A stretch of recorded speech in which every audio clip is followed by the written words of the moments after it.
Right then, let's crack on with the project then, shall we? I'm only going to be using some studs for the whole project. There won't be any other wood within it. Basically, it's a 2x1.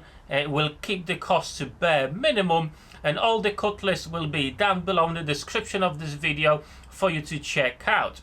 Obviously, my dimensions may be different to what you're going to need, so just make the adjustment as needed.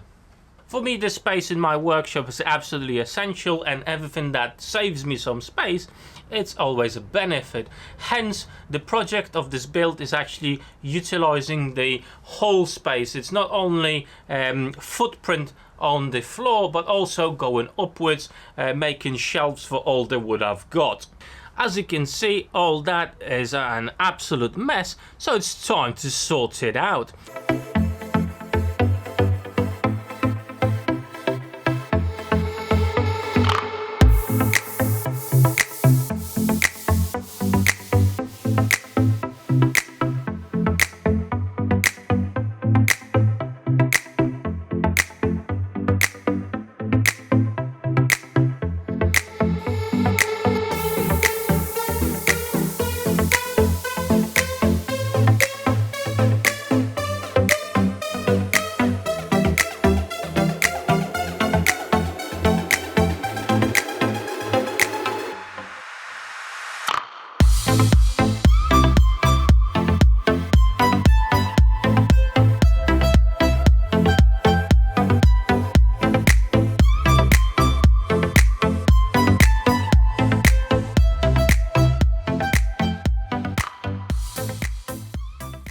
To hold the wood on the shelves itself, we're going to make some wooden beams going across the shelves to support all the lumber that we're going to put on them.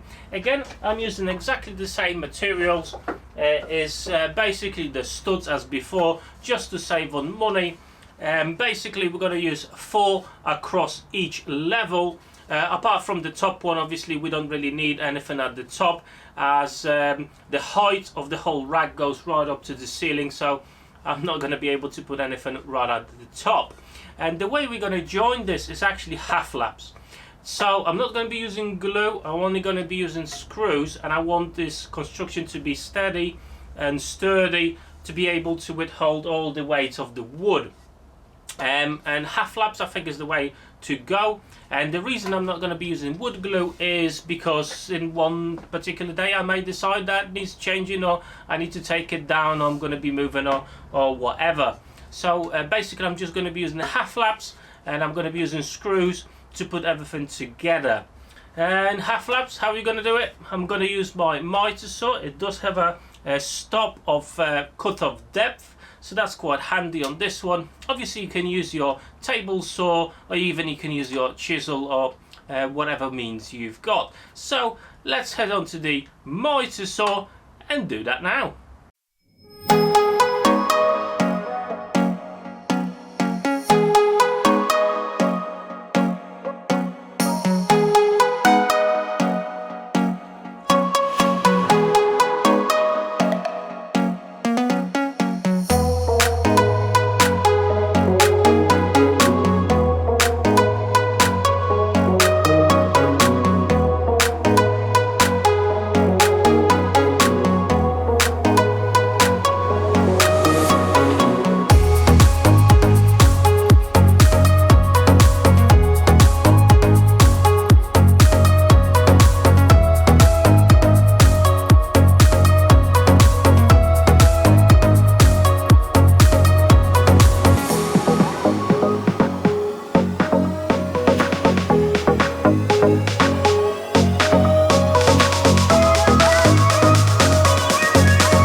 So all the pieces are now cut to size, and I mentioned before the whole cut list will be available down below in the description, although the size of this card for me personally is dictated by the shape of my garage, and later on you'll be able to see the notches I've got in the walls that actually this will fit into. So the way I'm going to put this together is just with screws, because I want to have this ability to take it down if I need to. Obviously butt joints like that, you can say that's not going to be very strong, and I actually agree with you.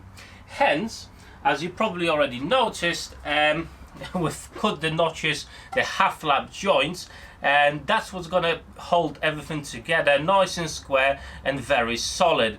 Obviously I'm going to run some screws through it as well, so we're going to have 4 pieces, 4 boards that are going to go across and make a sturdy and a very strong construction. To hold everything square as I drive the screws, I'm using these corner clamps. So at this point I'm going to start with the shelves. We're going to put all of them together, including the horizontal supports.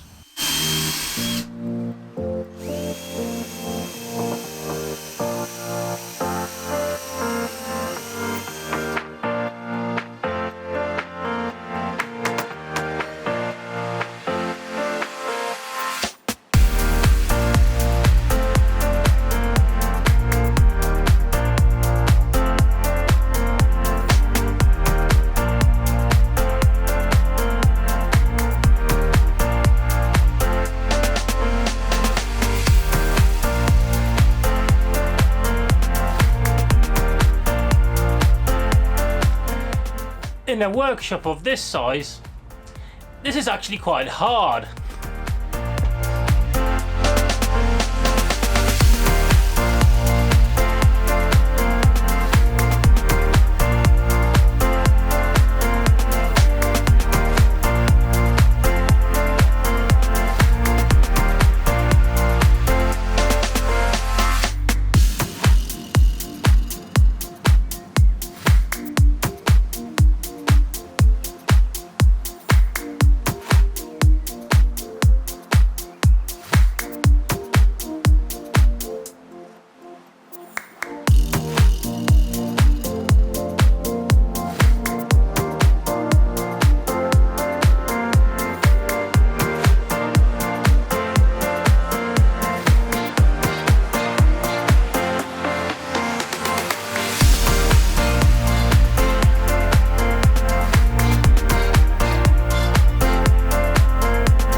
Okay, so all the shelves are now completed.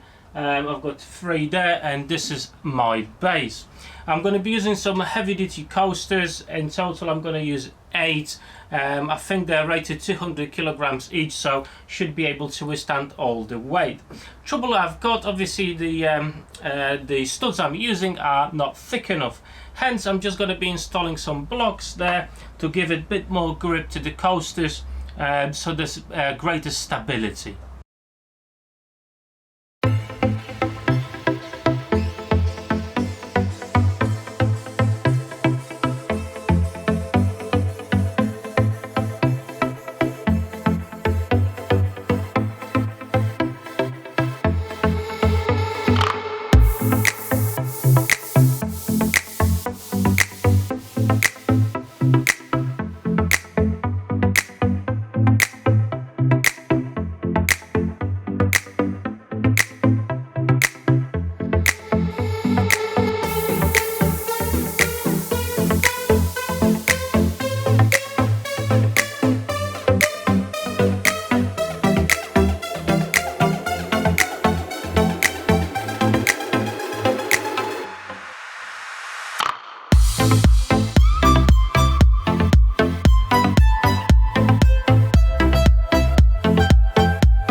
there we go guys, the rack is finally completed in its place, fully loaded with all my wood, and there's still some space left over.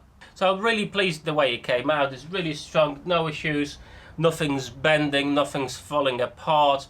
And obviously remember it was a just joint with screws, but obviously we used the half lap joints on the shelves to make it a bit more sturdy and a bit more secure, and that seems to do the trick here. Well, a couple of things that maybe next time I would do a little bit different. So as you probably already noticed, the casters are used, the wheels are used, and they're very small. They are rated 200 kilograms each, and in total I think I've put 8 in it, so they're holding alright, there's no issues with that. But I would actually suggest buying something a lot larger. I think they're basically too small for this project, and going with bigger wheels that will hold even more weight I think would be better in this case. The trouble is, when this is fully loaded, it's not going anywhere. It's just basically too heavy, so you can save your time and don't actually put any wheels on it and make it a stand. And I think from my perspective, if I have to move it, I have to take out probably half of the wood from this rack to be able to freely move it.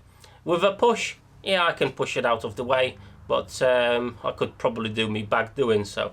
So a couple of suggestions: use bigger wheels or make it a normal stand rack. So one feature that I really love about this cart is the space for some sheet materials.